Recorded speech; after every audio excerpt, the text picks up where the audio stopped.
Nessa aula, a gente vai conversar sobre a inflação.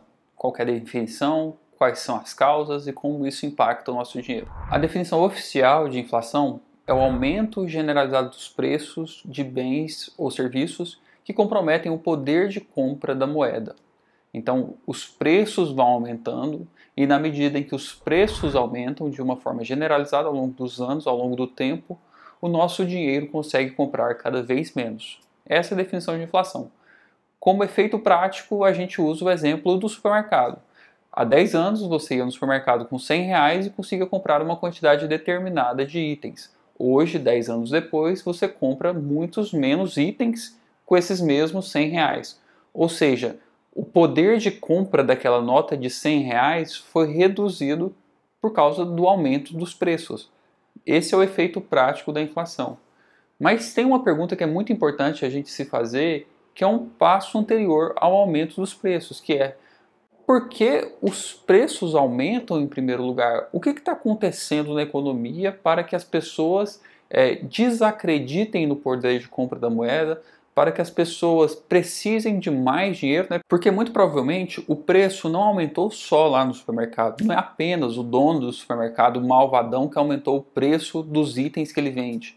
Normalmente tem toda uma cadeia por trás. O dono do supermercado aumentou o preço porque o fornecedor, a distribuidora aumentou o preço, a distribuidora aumentou o preço porque a indústria aumentou o preço, a indústria aumentou o preço porque os insumos subiram o preço também.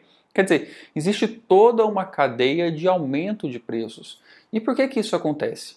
Bem, existe uma linha de pensamento econômico, a gente chama isso de escola austríaca, que afirma que o aumento dos preços, na verdade, é uma consequência, a inflação é uma consequência de um movimento monetário. O aumento da oferta monetária causa o aumento dos preços. Vamos tentar entender isso aqui com um exemplo histórico.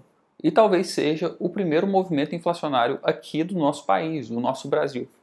Lá em 1808, com o avanço das guerras napoleônicas, a família real portuguesa, que era então a família real do Brasil também, né, o Brasil colônia, a família real portuguesa estava com medo do avanço das guerras napoleônicas, com medo das ameaças do Napoleão sobre Portugal. Então, em 1808, a família real portuguesa saiu fugida em direção ao Brasil. Veio a família real e veio também a corte portuguesa, todos os nobres que ficavam ali ao redor da família. A estimativa é que isso é mais ou menos um número de 10 mil pessoas. E da noite para o dia, essa galera saiu fugida de Portugal para o Brasil. O Brasil, na época, era uma colônia afastada o suficiente da Europa, não tinha grandes riscos de guerras aqui, era um território relativamente consolidado. E aqui no Brasil, o ponto interessante é esse, aqui no Brasil já existia uma economia funcionando. Já tinha importação de itens, exportação de cana-de-açúcar, exportação de madeira, a gente já tinha pessoas trabalhando, já tinha moeda em circulação, já tinha cidades acontecendo aqui, Salvador, Rio de Janeiro, Santos, já tinham cidades funcionando nessa época. Então já tinha uma economia funcionando e o Brasil, em 1808, recebe esse monte de europeu, recebe a família real e esses 10 mil nobres. E aí, esse pessoal que acabou de chegar vivia numa condição de muita nobreza lá na Europa, né? A família real tinha esse tanto de propriedade além dos mares e esses nobres viviam ali sempre beirando a família real. E os nobres, a corte, não trabalhava. Eles ficavam apenas puxando o saco da família real com títulos e não tinha uma atividade econômica ativa, né? E esse pessoal veio para o Brasil e esse pessoal se recusou a mudar os padrões de vida. Eles mantiveram os mesmos padrões de vida europeus, que era um mundo talvez mais desenvolvido, talvez a gente possa usar essa palavra aqui, né? Mais desenvolvido do que o Brasil a nível de consumo, a nível de itens de consumo, a nível de conforto. Esse pessoal se recusou a mudar o padrão de vida, mesmo agora morando em uma colônia, mesmo morando no Brasil. E até hoje, isso é uma coisa que é muito difícil, né? Até hoje, você manter padrões de vida europeus no Brasil é uma coisa que pode custar muito caro, porque a gente tem uma realidade econômica diferente. A gente tem que ter um padrão de vida um pouquinho diferente do que se tem lá na Europa. O efeito prático disso é os custos da família e da corte subindo e a arrecadação de impostos que acontecia aqui na colônia mais ou menos a mesma. a conta não fecha. Então o nosso rei da época, Dom João VI, teve uma brilhante ideia que só podia dar muito errado. Ele foi lá na Casa da Moeda, pegou as moedas que estavam em circulação, mandou fazer a fundição das moedas, derreteu as moedas, então cunhou novas moedas. Dessa vez com a espessura menor, quer dizer, ele aproveitou o mesmo metal que tinha em circulação para mais moedas, ou seja, em termos práticos, ele está criando mais moedas e mudou nominalmente o valor da moeda. Então, se uma moeda era de 100 cruzeiros, ela passou a ser de 150 cruzeiros. Ele apenas mudou o nome da moeda, fez moedas mais finas e com a numeração maior. E o efeito disso é inflação. O que acontece com isso? Não houve aumento de riqueza, não houve mudança econômica. Os agentes econômicos ativos, eles continuam sendo os mesmos, as empresas são as mesmas, as pessoas empregadas e assalariadas são as mesmas. Não houve nenhuma mudança prática na economia. Houve apenas o aumento de oferta monetária e a correção nominal dos valores.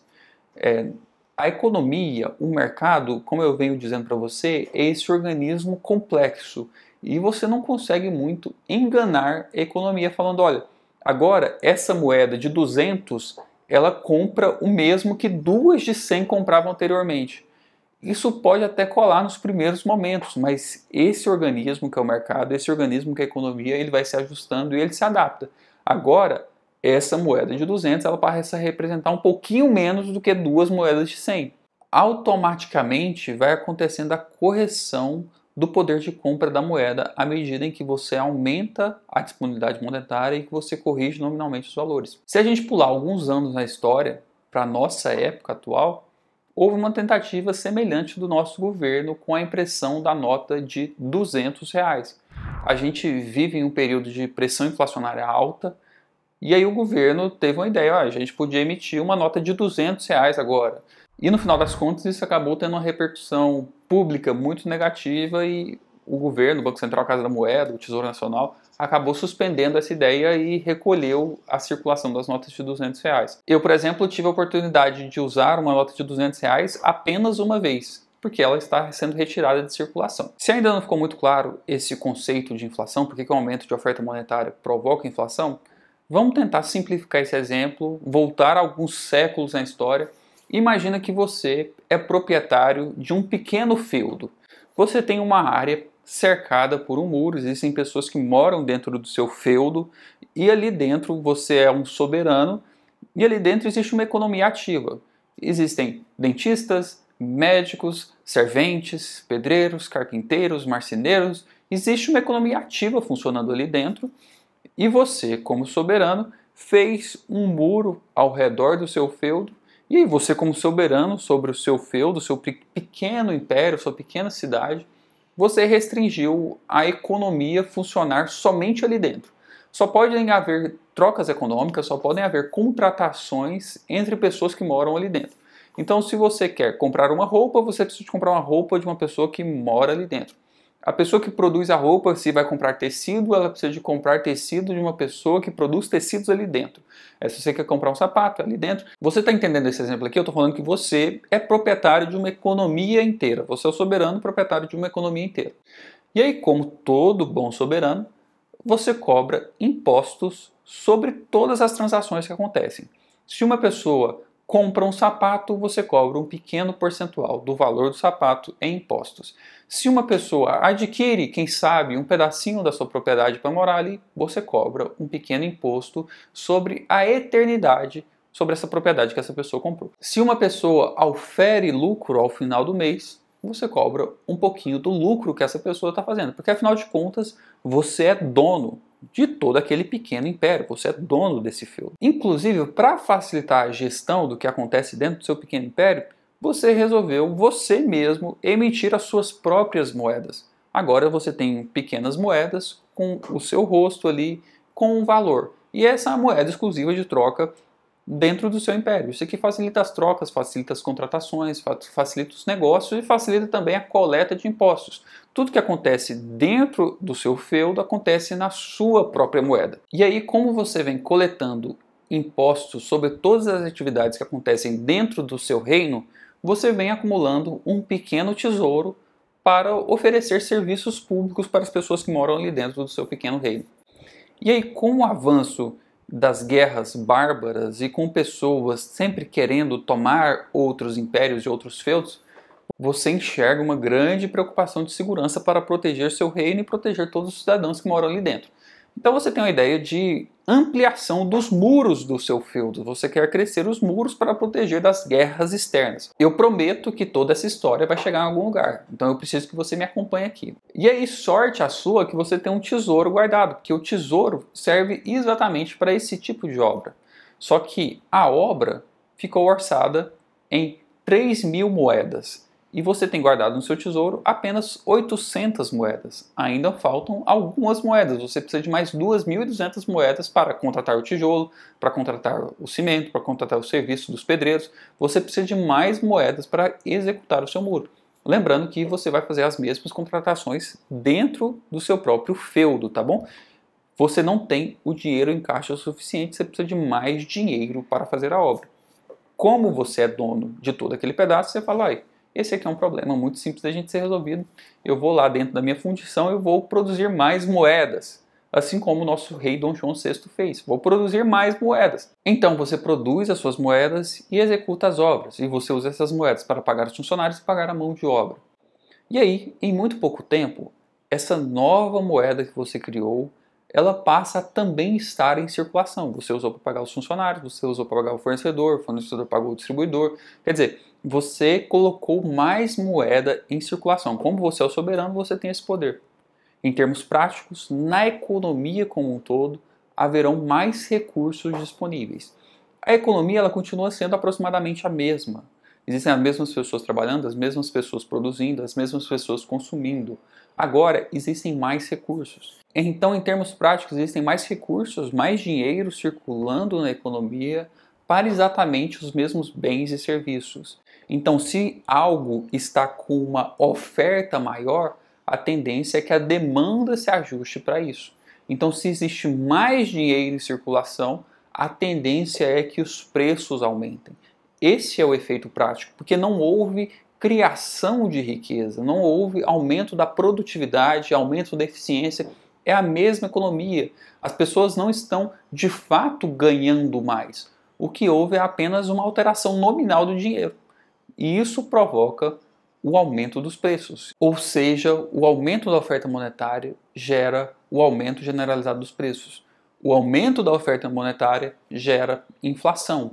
Esse que é o conceito. A inflação, o aumento dos preços, não é provocado pelo empresário malvadão que só quer ganhar mais dinheiro. Não.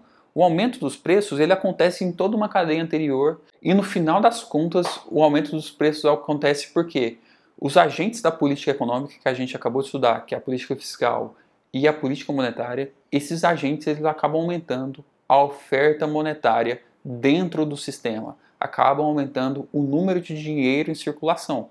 Agora, vamos tentar analisar como que isso acontece no nosso Brasil atual. Existem algumas maneiras como o governo pode aumentar a disponibilidade de oferta monetária dentro da economia. As maneiras mais óbvias, mas de longe não são as piores, é quando o governo faz programas sociais. Programas literalmente de distribuição de renda. O Bolsa Família, a liberação de saques de contas inativas do FGTS, a liberação de crédito emergencial para as pessoas vítimas de pandemia, né? Isso aqui são programas essenciais para as pessoas, principalmente para os mais pobres. Isso aqui não é a causa do problema, não é aqui onde estão os maiores problemas da nossa economia. Inclusive, quando você compara o custo desse tipo de programa com o orçamento total, você logo vê que é um custo muito baixo. Inclusive, os políticos gostam de usar esse exemplo, né? Eles falam, a gente podia fazer tantos Bolsa Família. O Bolsa Família, a gente tinha que expandir o Bolsa Família. Claro, porque o problema não está aqui. E realmente esse é o tipo de programa que ele tem que ser estendido. As pessoas têm que ser incluídas na economia, né? Existem pessoas que vivem abaixo da linha da pobreza, existem pessoas que vivem na pobreza, existem pessoas que vivem em situação de vulnerabilidade. Essas pessoas com certeza precisam da ajuda do ente governamental. Beleza, eu não estou falando disso. Mas então, onde mais o governo aumenta a disponibilidade de oferta monetária? O governo faz isso por meio do seu endividamento. O nosso governo como um todo é uma coisa que é muito grande. tem muitas pessoas trabalhando, a nossa previdência ela é muito ruim, as nossas obras públicas também são muito ruins, o nosso tipo de licitação, tipo de contratação de licitação também é muito ruim. Então, o nosso governo, de maneira geral, ele é ineficiente. Isso significa que a gente tem um consumo, a gente tem um gasto que é superior às nossas receitas. Então, como termos práticos, o nosso governo ele precisa constantemente se endividar. Lá, quando a gente for estudar os investimentos em renda fixa, eu vou falar para você sobre o Tesouro Direto. Mas o governo, ele precisa de emitir títulos de dívida, ou seja, ele fala para os seus cidadãos que ele está devendo um tanto, capta dinheiro com os contribuintes ali e vai se compromete a pagar juros para essas pessoas. Só que a gente já teve uma pessoa muito importante no nosso país que disse que dívida não se paga, dívida se rola. Por quê? A hora que está chegando no vencimento daqueles títulos de dívida pública, o que é a prática mais comum do nosso governo? Emitir um novo título de dívida para cobrir aquele título anterior. Quer dizer, é a rolagem da dívida, né? E quando a gente vai rolando a dívida, a gente vai apenas aumentando cada vez mais a disponibilidade de oferta monetária. E o Banco Central faz isso também por meio de outros tipos de operação. Então, em termos práticos, à medida que o tempo passa, aumenta a quantidade de reais brasileiros em circulação. E qual que é o problema disso? Nenhum outro reino, nenhum outro feudo tem interesse na nossa moeda. Nenhum outro país, nenhum outro cidadão, nenhum outro investidor quer ter reais brasileiros guardados lá dentro dos seus cofres.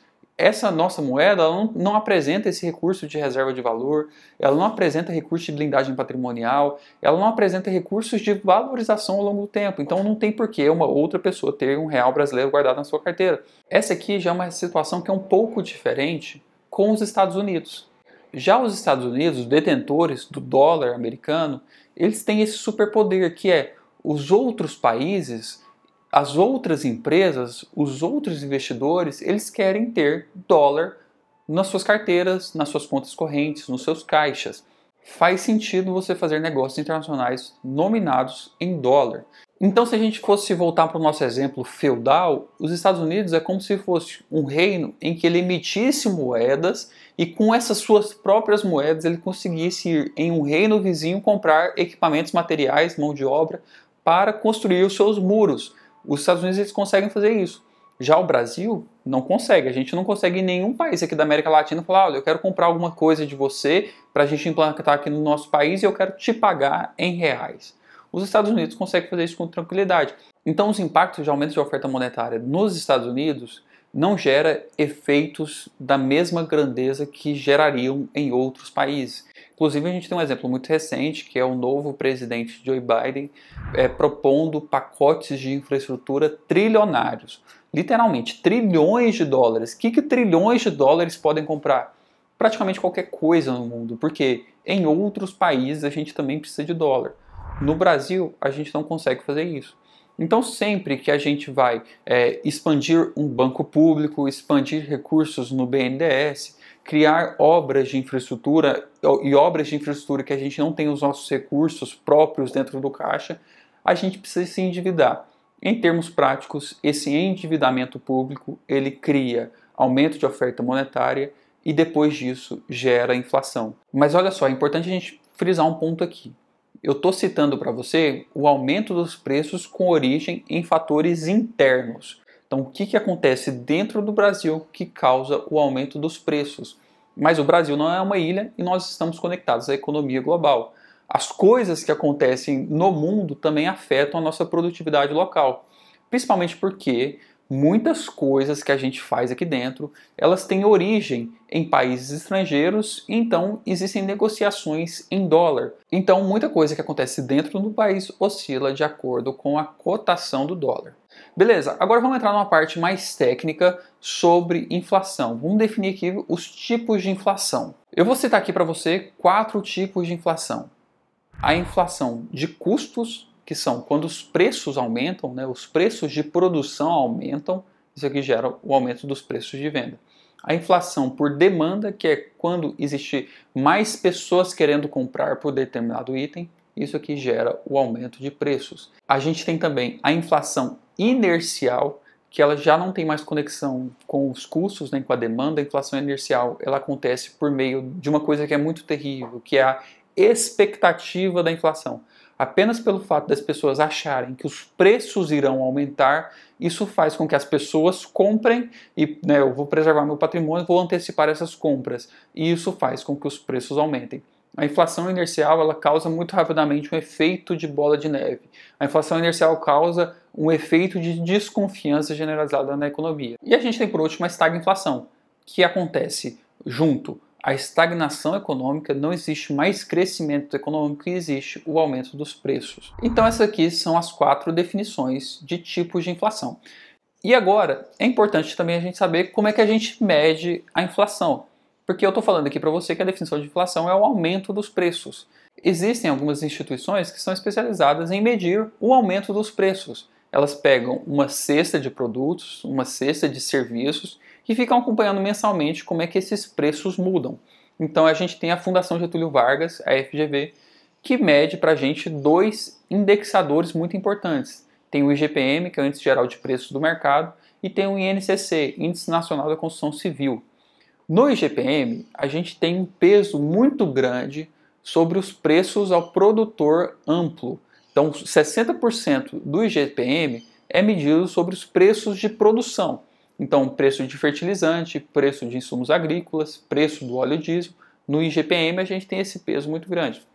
Existe um outro indexador que é muito importante na nossa economia, que é o IPCA, Índice de Preço do Consumidor Amplo. O IPCA é feito pelo IBGE, já é um índice governamental. O IPCA, ele mede exclusivamente o consumo das famílias brasileiras, ele não mede custos de produção. O IPCA foca no consumo das famílias brasileiras de 1 a 40 salários mínimos em algumas capitais do nosso país.